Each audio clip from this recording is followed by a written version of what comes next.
এত শীতের মধ্যে চান করা খুবই মুশকিল ব্যাপার, তো আজকে করলাম।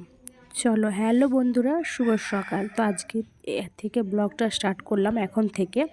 তো সকাল সকাল দেখো আজকে একুশা, মাথায় শ্যাম্পু করে চান করলাম, কিছু কাছাকাছি করেছি। আর মন্দিরের অবস্থা দেখো, যেন কতদিন পুজো হয় না, সত্যি কতদিন পুজোই হয়নি।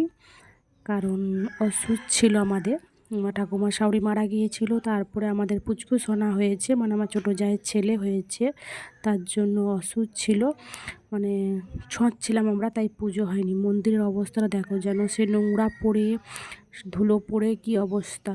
তো আজকে পুজো করতে এত দেরি হয়ে গেল যে খাবার সময় পেলাম না। তো দেখো সব কিছু মুছে টুছে কমপ্লিট করে নিয়েছি, যে বাসন টাসন ধোয়া সব কিছুই কমপ্লিট হয়ে গেছে। আর কমপ্লিট করার পর তোমাদের সঙ্গে ভিডিওটা শেয়ার করছি। তো দেখো, ধুয়ে মুছে রাখলে জিনিস কত সুন্দর না সুন্দর দেখায় বলো বন্ধুরা।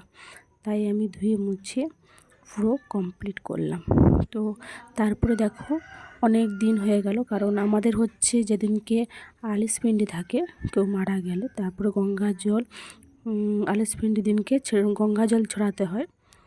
তো গঙ্গা জলটা ছড়ানোই হয়নি, কারণ তারপরে আমাদের পুচকুসোনা হয়ে গেল, তার জন্য গঙ্গা জল চারিপাশে ঘরে ছড়িয়ে দিলাম চারপাশে। এরপরে হচ্ছে পুজো করবো, আর বাইরেটাও পুরো লাতা দিয়ে মন্দির মুছে পুরো পরিষ্কার করছে। আর যবে থেকে আমি পড়ে গিয়েছিলাম সেই থেকে আমার পূজা কমপ্লিট হয়নি। তো এই দেখো, এবারে পুজো সব কিছু রেডি করে নিলাম। এবারে প্রদীপে তুলোমুলো দিয়ে পুরো রেডি করব, তারপরে পুজো কমপ্লিট করব।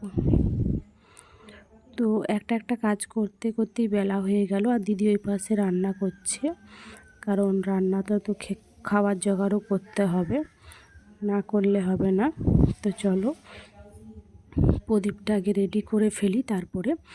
আর এত সুন্দর দেখতে লাগছে, আর ঘরটা এত সুন্দর লাগছে যে কিছুক্ষণ পর আমার বর আজকে তাড়াতাড়ি, মানে আমার হাজব্যান্ড তাড়াতাড়ি মেশিন থেকে চলে এসেছে, বলছে বাহ ঘরটা খুব সুন্দর গন্ধ লাগছে এবং খুব সুন্দর লাগছে ঘরটা। পুজো আজা না করলে কি ঘরটা ঘর মানায় বলো? তাই পুজো আজা তো ভালোই লাগে। আর ওই জন্য তোমরা আমার ব্লগে কতদিন পুজো দেখতে, মানে পুজোর ব্লগ বা মন্দির পুজো করা এইসব ব্লগ পাচ্ছিলে না, এই জন্যই। তো চলো, আর আমি কালকে অনেকের কমেন্টের রিপ্লাই দেব কালকের ভিডিওতে। অবশ্যই কার কার রিপ্লাই দেব নাম সহ দেব। আমার তো দুটো ফোন নেই, আমি একটা খাতায় লিখে রাখবো, লিখে রেখে ওটা শেয়ার করব।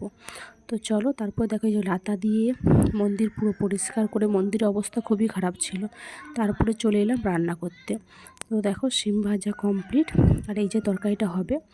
তারপরে দেখো মুড়ি খাবো কী দিয়ে ভাবছিলাম, তো একটু বেগুন কেটে দিদি আর আমি করে বেগুন আর পেঁয়াজ লঙ্কা দিয়ে যে মাখিয়ে মুড়ি নিয়ে বসে পড়েছি। তো প্রচণ্ড খিদা পেয়েছে, তো চলো মুড়িটা খেয়ে ফেলি।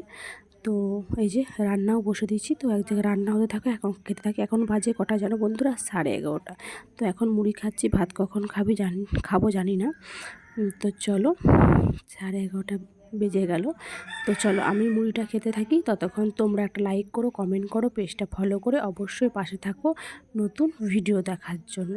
তো চলো আজকের মতন ভিডিওটা এই পর্যন্তই। আর কেমন লাগলো অবশ্যই কমেন্টে জানিও আমার আজকে পুরো পুজোর ব্লগটা। সবাই ভালো থেকো, সুস্থ থেকো, টাটা, বাই বাই।